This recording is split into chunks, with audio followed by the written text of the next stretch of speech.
मुफ्ती Tariq Masood special. ज़ौजाए Khurram Sharjeel रहीम यार ख़ान से पूछती हैं कि क्या नरीना औलाद के लिए दवा खाना जायज़ है, यानी कोई ऐसी दवा खाना जिससे लड़का पैदा हो।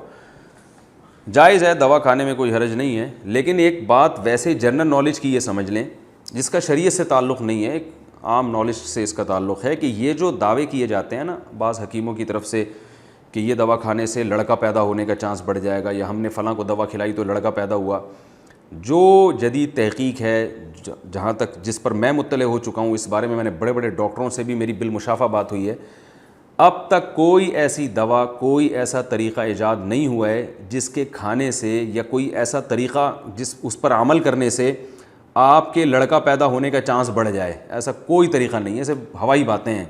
रिसर्च की दुनिया में मेरी मालूमात की हद तक ऐसा कोई तरीक़ा अब तक ईजाद नहीं हुआ है। बाज़ लोग ये कहते हैं वो फ़लाँ की बेटियां पैदा हो रही थीं, फ़लाँ हकीम साहब की दवा खाई तो लड़का हुआ, तो वो देखो फ़लाँ की दवा खाई है तो लड़का हुआ, वरना तो लड़कियां हो रही थीं। ये फ़ैसला कौन करेगा कि अगर दवा ना खाते तो क्या पैदा होता? हो सकता है फिर भी लड़का पैदा होता।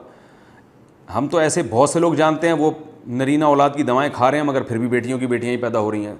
तो वो बाज़ दफ़ा ऐसे होता है कि दवा खाने से लड़का पैदा हुआ, वो दवा की वजह से नहीं, वो वैसे ही होना था लड़का। अल्लाह ताला जब चाहता है किसी को लड़कियां देता है, जब चाहता है लड़के देता है, तो वो हकीम साहब के खाते में डाल दिया जाता है कि इनकी दवा से हुआ है।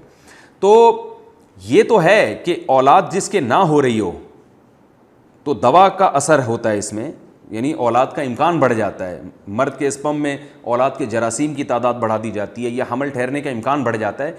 लेकिन लड़का हो या लड़की, इसका अब तक कोई ऐसी दवा ईजाद नहीं हुई है। लिहाजा मैं आपको ये मशवरा दे रहा हूँ कि आप इन दवाओं में अपने वक्त को और सलाहियतों को बर्बाद ना करें।